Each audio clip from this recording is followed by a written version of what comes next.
November 15, 1942, 8:01 ordered hours. The waters south of Savo Island were black as ink. On the bridge of the battleship Kirishima, Captain Sanji Iwabuchi stared into the darkness through the world's finest optical rangefinders. For a decade, the Imperial Japanese Navy had ruled the night, its gunners trained to see farther, shoot faster, and strike deadlier than any opponent. Yet that night, unseen and unheard, another battleship watched them through invisible eyes. USS Washington tracked every movement not with binoculars or searchlights, but through beams of radial energy no human eye could detect. Its Mark 8 radar whispered range and bearing into the Mark 1A computer, machines that calculated death with mechanical perfection. At 01 centered, Washington's guns thundered. 16-inch shells ripped through darkness and steel alike. Within 7 minutes, Kirishima was burning, helpless, doomed. The Americans had not merely outshot their enemy, they had changed the nature of naval war itself. As fire consumed the sea's surface, one question echoed through history: what happens when technology turns the night itself into an ally? Before that night in November 1942, the Imperial Japanese Navy believed it owned the darkness. Its officers had spent decades mastering night combat. Lookouts trained their eyes until they could identify a ship's class by silhouette alone. Gunners drilled relentlessly with optical rangefinders of unmatched precision. And their weapon, the Type 93 Long-Lance Torpedoes, was a silent killer that could strike from 20 miles away, leaving no visible wake. At Savo Island just 3 months earlier, Japanese cruisers had annihilated an Allied force, sinking 4 heavy cruisers in less than an hour of night fighting. To the Japanese, that victory confirmed what years of doctrine had promised. Superior optics and discipline would always triumph in the dark.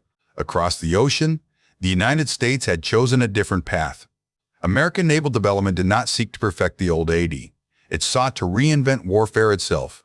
While Japanese engineers polished glass lenses, American physicists bent radio waves. In laboratories from Washington, D.C., to Cambridge, scientists discovered that ships could reflect those waves like mirrors. At the Naval Research Laboratory, early experiments hinted that invisible energy might reveal targets beyond the reach of any human eye. By 1940, crude prototypes had been tested aboard the USS New York, directing gunfire not by sight, but by echo. The device was unreliable, bulky, and temperamental, but it worked. Where Japan's doctrines sought perfection before adoption, America embraced imperfection if it meant progress. That difference in philosophy would prove decisive. Admiral Ernest King, soon to become Commander-in-Chief of the U.S. Fleet, recognized what radar meant. It was not an accessory, it was a revolution. King ordered the integration of radar into every element of naval operations: detection, navigation, fire control, aircraft direction. The task fell to a new institution, the Massachusetts Institute of Technology's Radiation Laboratory, established in late 1940. Within months, over 4,000 engineers and scientists were working to turn theoretical radiophysics into practical weapons of war. They worked in parallel, shared discoveries instantly, and tested prototypes at sea within weeks. Each success accelerated the next, and by mid-1942, American ships were entering combat with the first Mark 8 fire control radar, connected to Mark 1A analog computers that continuously solved ballistic equations in real time. For the first time in naval history, a ship could fight without seeing its enemy. That new capability arrived in the Pacific with Rear Admiral Willis A. Lee and his battleship USS Washington. Lee was not a typical admiral. An Olympic gold medal marksman, he understood both precision and timing. He had studied radar since its infancy, knew its limitations, and trusted its promise. When he took command of Task Force 64, built around Washington and her sister ship South Dakota, he carried with him a conviction few commanders yet shared: that a machine's judgment could outmatch a man's instincts. By mid-November 1942, Lee's force patrolled the waters off Guadalcanal, ordered to intercept the Japanese task group under Admiral Nobutake Kondo. Error. Text input sequence must be Stir Kondo's flagship, Kirishima, steamed proudly with cruisers and destroyers intent on bombarding American positions ashore. To the Japanese, the plan was sound. They had won every major night surface action so far. They expected another swift victory, another testament to their doctrine. But as night fell over the Solomon Sea, the balance of centuries was about to shift. At 2:17 hours, Washington's SG surface search radar picked up contacts more than 18,000 yards away, far beyond visual detection. Lee ordered his men to hold fire. He waited, calm and deliberate, as his radar operators tracked each enemy course and bearing. Inside the plotting rooms, numbers flowed across mechanical dials. Computers murmured. The Mark 8 radar refined its range solution with every sweep. Every man aboard Washington could feel the tension of unseen pursuit. They heard the Japanese destroyers long before they saw Thamir, but Lee trusted the invisible more than the visible. The Imperial Japanese Navy was still fighting with eyes. Lee was fighting with data. By 0 hours, the range had closed to 8,400 yards. Kondo ships still had no idea they were being tracked. Their doctrine I, based on sight, had left them blind in a new kind of night. Lee's voice came over the ship's intercom, "Open fire." In that instant, a decade of American scientific labor met the sea. The future had arrived, measured not in explosions but in equations. At precisely 0100 hours, the USS Washington unleashed her first full salvo. 9 16-inch shells, each weighing nearly a ton, roared into the darkness. There were no searchlights, no visual aiming points, only the rhythm of the Mark 8 radar, pulsing data into the Mark 1A fire control computer. The guns obeyed mathematics, not human sight. Across the Black Sea, the battleship Kirishima still had no idea where the blows were coming from. The first hits tore through her superstructure. Observers aboard Washington saw sudden orange flashes bloom across the horizon, followed by the glow of spreading fires. Within seconds, radar returns from Kirishima's outline flickered and fragmented, echo proof that steel was being ripped apart. As more salvos thundered out, the American plotting team watched their analog dials update range and bearing, making microscopic corrections automatically. Every impact tightened the radar solution, every echo refined the computer's aim. It was as if the ship itself was learning. On Kirishima's bridge, Captain Sanji Iwabuchi tried to make sense of the chaos. His optical rangefinders were useless through the smoke and rain. Every few seconds, the ship shuddered as shells smashed through decks and compartments. Without radar, his gunners were blind, firing at muzzle flashes that came and went like ghosts. He believed they had scored hits and his last report would claim as much, but in truth, not a single Japanese shell touched Washington. Within 7 minutes, Kirishima's steering jammed. Her main battery fell silent. Flooding below decks threatened to capsize her, and fire raced up her masts. At 0325 hours, she rolled and slipped beneath the waves, taking 212 men with her. More than 1,000 survivors were rescued, Iwabuchi himself among them. He could not have known that his enemy had never even been seen. The USS Washington fought, killed, and disappeared, draining all without entering visual range. For the men aboard Washington, the engagement felt unreal. Radar operators reported solid locks. Gun crews executed firing orders without ever glimpsing their target. The mechanical computers hummed in the plotting rooms, relaying corrected firing data faster than any human could calculate. Each salvo was a proof of concept for a new kind of warfare. The battle was not a duel between admirals, it was a contest between two civilizations' approaches to technology. The Imperial Japanese Navy, masters of precision optics and night gunnery, had assumed that victory came from discipline and eyesight. For a generation, they had trained to fight the perfect night engagement, quiet, invisible, and deadly. But that perfection had become a prison. Their doctrine relied on seeing, and the night now belonged to those who could fight without sight. In that short, brutal encounter off Guadalcanal, the Japanese learned that seeing no longer meant knowing. For Rear Admiral Willis A. Lee, the result confirmed what he already believed. Before the war, he had spent hours in experimental firing exercises, learning to trust radar returns over intuition. He had seen the data match the hits. Now, in combat, that trust paid off. Lee's composure during the battle was legendary. While others might have illuminated the target with searchlights or closed the range for confirmation, he relied entirely on his instruments. He understood that radar wasn't just another sensor. It was a command advantage, a way to perceive the enemy's position, speed, and heading with mechanical certainty. He later told his officers, "If you can see them on radar, you can kill them before they ever see you." That night, radar-directed fire control proved itself as the most decisive innovation of the Pacific War. The combination of the Mark 8 radar and the Mark 1A computer turned a battleship's gunnery into an automated process. As the radar tracked the target, the computer continuously solved ballistic equations, adjusting for ship movement, target motion, and even barrel wear. If a shell fell short, the radar detected the splash and fed the correction back into the system automatically. No human observation, no voice command, no delay. This closed-loop feedback made Washington's fire faster and more accurate than any manual gunnery in history. By contrast, the Japanese relied on what their eyes could interpret. Optical rangefinders demanded line of sight. Rangekeepers depended on manual plotting and guesswork. Even the most skilled crew needed seconds to recalculate after each salvo. In a 7-minute engagement, those seconds were fatal. To American analysts afterward, the battle off Sable Island became more than a tactical victory. It was a moment of transformation. The U.S. Navy had turned the tide of night fighting. No longer would darkness favor the fleet with better training, it would favor the fleet with better electronics. In one night, a decade of Japanese doctrine collapsed under a storm of radar-guided steel. But the implications ran deeper. What sank with Kirishima was not only a battleship, but an entire worldview.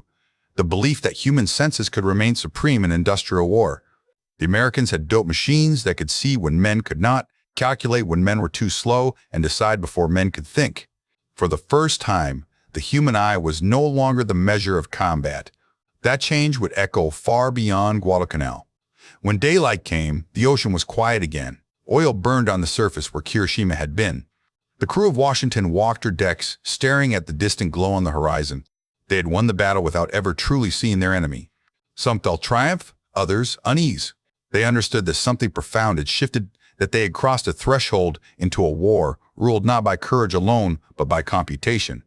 The battle off Guadalcanal ended in less than 10 minutes, but its consequences reshaped naval warfare for decades. When Kirishima slipped beneath the waves, she carried with her the last illusion that human eyes alone could rule the sea.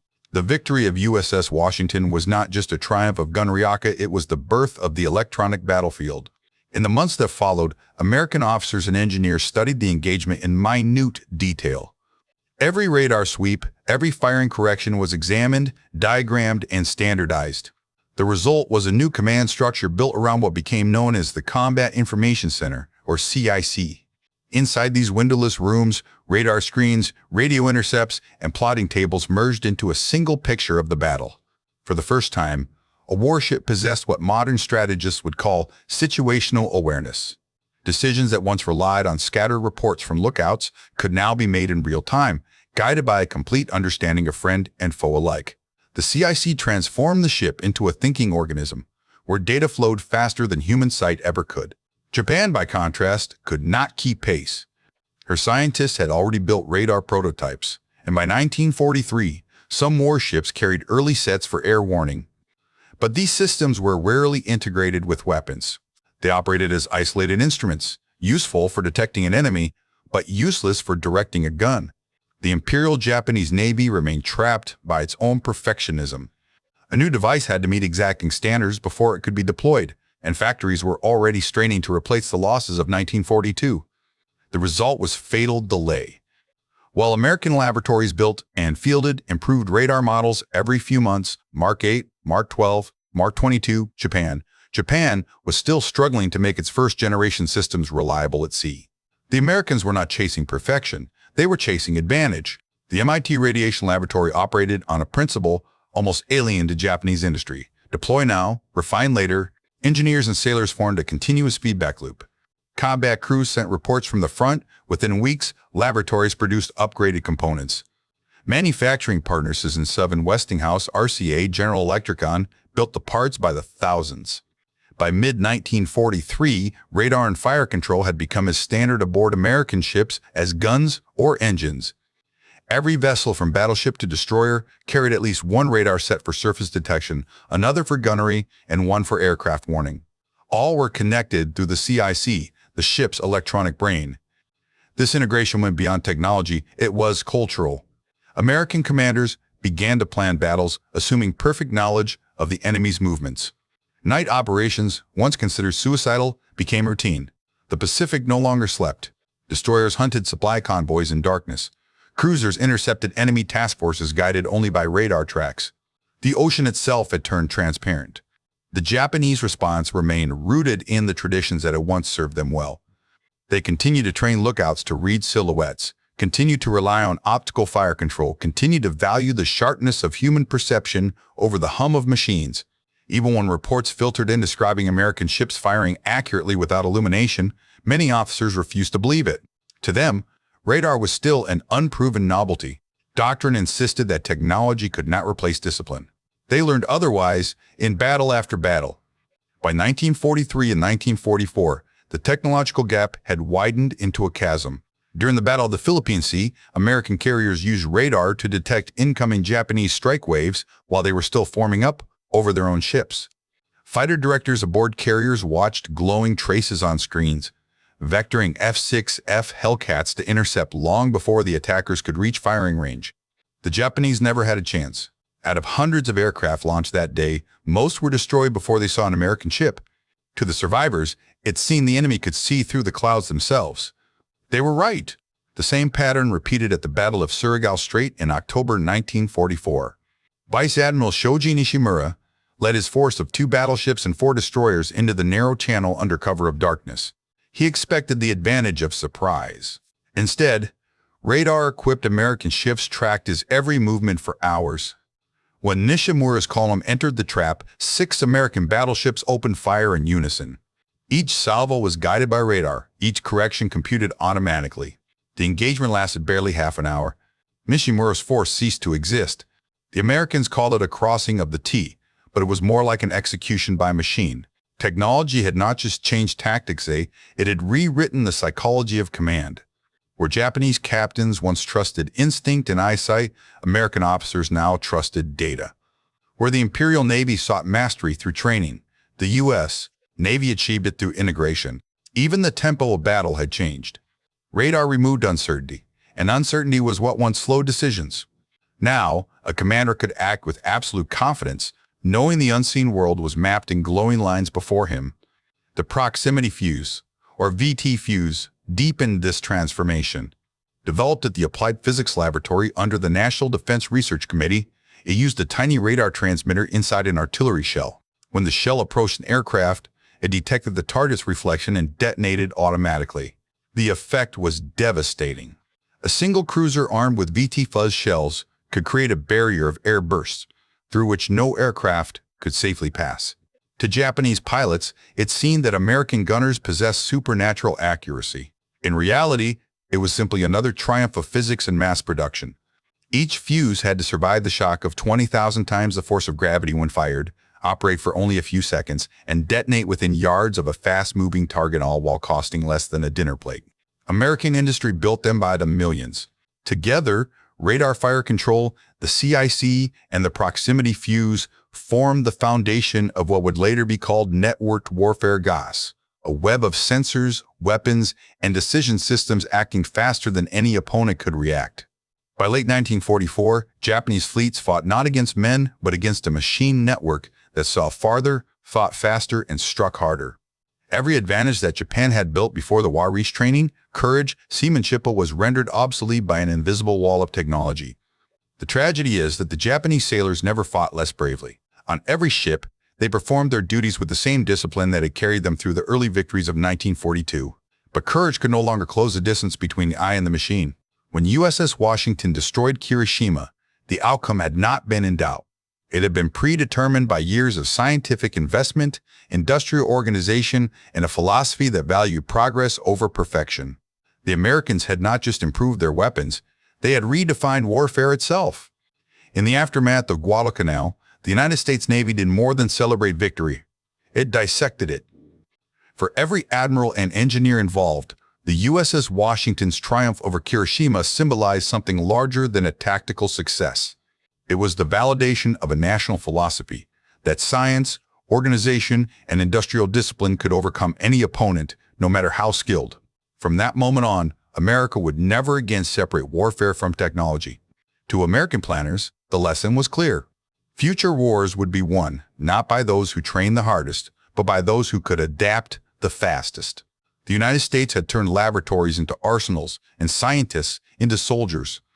The MIT Radiation Laboratory, born in the urgency of 1940, became a model for what military research could achieve when bureaucracy was stripped away. Its open competition between teams, rapid prototyping, and instant communication with the fleet were revolutionary. When one engineer found a better circuit or a clearer signal, every radar set in the Pacific benefited within weeks. The pace of innovation itself had become a weapon. The American approach reflected a broader cultural instinct, a belief that no system was ever finished, no device ever perfect. Each radar, from the Mark 8 to the Mark 12 and Mark 22, was a stepping stone towards something better. Even when a design worked well enough, engineers demanded more range, more precision, faster integration with the Mark 1A computer and the ship's Combat Information Center, CIC. This relentless iteration produced an acceleration effect. Every improvement fed into manufacturing, which in turn made the next upgrade easier to deploy. By 1944, American naval doctrine assumed radar coverage so comprehensive that night and weather had ceased to exist as tactical barriers. Japan, on the other hand, entered a long period of disbelief. The Imperial Japanese Navy, so recently supreme, struggled to explain its defeats. Intelligence officers collected reports describing American fire opening at impossible ranges and with uncanny accuracy. Some suspected new optical systems. Others whispered of supernatural luck. Only a few officers, like Lieutenant Commander Toshikazu Omi, a staff analyst in the 8th Fleet, recognized the truth. His reports, submitted in early 1943, concluded that American radar and fire control technology were at least 2 years ahead of Japan's. By mid-1943, the gap had grown to 3. His analysis was dismissed at first as defeatist. The idea that a decadent industrial society could surpass Japan's disciplined warriors was almost unthinkable. Yet the evidence kept mounting until denial was no longer possible. After the war, men like Omi and Lieutenant General Masatake Okumiya, a former carrier commander, reflected bitterly on what had gone wrong. They understood that Japan's failure was not one of courage, but of system. A brilliant scientist in Tokyo could design a fine radar component, but there was no network to mass produce it, standardize it, and deliver it to the fleet. Research remained fragmented, factories under-resourced, and the military leadership bound by perfectionism. Okumiya wrote that Japan had fought with the skill of 1941 against the technology of 1944. He called it a war lost not by men, but by machines. To the rest of the world, the implications were profound. Guadalcanal marked the beginning of an age in which information itself became a weapon. The Americans had proven that control of data detection, tracking, computation could outweigh even the fiercest fighting spirit. Naval power had evolved from fleets of ships into networks of sensors. This lesson would echo through every military development of the 20th century: guided missiles, digital computers, satellites, and eventually the doctrine known as network-centric warfare. The same logic that connected radar to guns in 1942 would one day connect drones to satellites and algorithms to human commanders. For American society, the war also cemented a bond between science and state. Universities that had once pursued pure research now saw themselves as instruments of national security.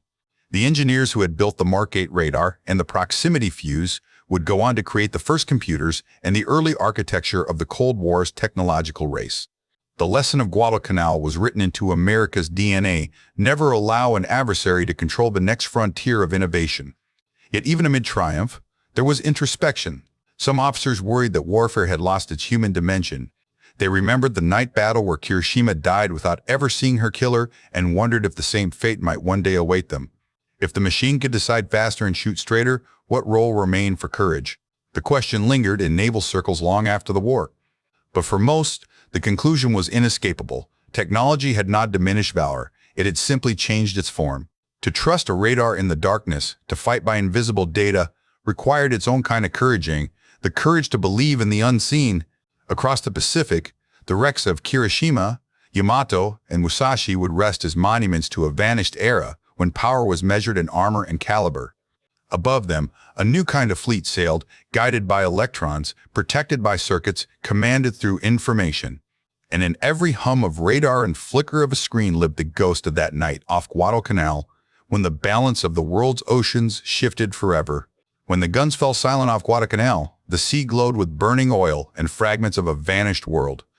To the survivors in the water, the distinction between victor and victim was meaningless. Both sides had fought with courage, both had done their duty. Yet the balance of history had shifted forever. The USS Washington had not merely sunk a battleship, it had buried an age. The story of Kirishima's last battle endures because it was more than a clash of steel. It was a collision between two philosophies of war. The Japanese believed mastery came from discipline and perfection. The Americans believed victory came from adaptation and speed. In 7 minutes of radar-guided fire, Those competing visions met in darkness, and the future revealed itself. Courage and tradition could not save a fleet that refused to evolve. By the end of World War II, the lesson was unmistakable. Technology had become the truest measure of power. The Imperial Japanese Navy, once a model of precision and professionalism, found itself outpaced by a system that rewarded experimentation over hierarchy and collaboration over pride. America's war machine had transformed scientific insight into industrial reality with unmatched efficiency. Factories, laboratories, and shipyards operated as one organism. Every discovery station, from the Mark 8 radar to the proximity fuzes station, fed directly into the field, accelerating the tempo of progress until no rival could keep up. But every revolution comes at a human cost. When Hiroshima rolled beneath the waves that night, over 200 men went with her. They were not cowards or fools. They were sailors doing what they had been trained to do, to fighting by the light of their eyes in a war that had already moved beyond vision. Their defeat was not personal. It was historical. They fought the last battle of one era and died in the first battle of another. For the Americans aboard USS Washington, the victory was exhilarating yet unsettling. Many had never seen the enemy they destroyed. They had fired blind, guided by data instead of instinct, trusting machines whose hum replaced the heartbeat of combat. When daylight came and the wreckage of Hiroshima was gone, some wondered whether war had changed too much schwa, whether machines had made it too clean, too distant. Yet they knew that survival depended on embracing that change. In war, the side that hesitates to evolve is already lost. After 1945, the echoes of that night reached far beyond the Pacific. The logic of radar became the logic of the modern world: integrate, automate, accelerate. Computers replaced analog machines. Networks replaced isolated systems. From guided missiles to satellite command, the same idea persisted: that information is the decisive weapon. The electronic fire control loop of 1942 was the ancestor of every digital battlefield to come. Historians often describe Guadalcanal as the turning point of the Pacific War. It was more than that. It was the moment when humanity crossed an invisible boundary. From that night onward, war would no longer be fought solely by what men could see or hear, but by what their machines could sense and compute. The courage of sailors would still matter, but so would the courage of engineers, scientists, and the quiet minds who built the tools of victory. Their laboratories became the new front lines. In the decades that followed, Japan and the United States both learned from that transformation. Japan rebuilt itself not as a martial power, but as a technological one, mastering the very sciences that had once defeated it. America, meanwhile, carried forward the philosophy born in radar-lit waters: constant innovation as national defense. Every new conflict, from Korea to the Persian Gulf, carried echoes of Guadalcanal, where electrons first outshone gunpowder. And yet, amid all the progress, the image that endures is a simple one: a battleship alone in the dark, its crew staring into nothing, unaware that the enemy already sees them perfectly. That is the eternal lesson of Hiroshima's end. Technology does not merely enhance war effort, it defines who wins, who survives, and who disappears without ever understanding why. The sea still holds their story, silent and cold, a reminder that bravery without knowledge is tragedy, and knowledge without wisdom is peril. As the Pacific winds whisper over the wrecks of Sable Island, they carry a message written in steel and smoke: the future always arrives in silence. It does not announce itself with trumpets or banners. It comes as a flicker on a radar screen, a whisper in the static, a signal too faint to notice until it is too late. November 15, 1942 was the night that future began, and in that 7-minute storm of radar-guided fire, the modern world was born.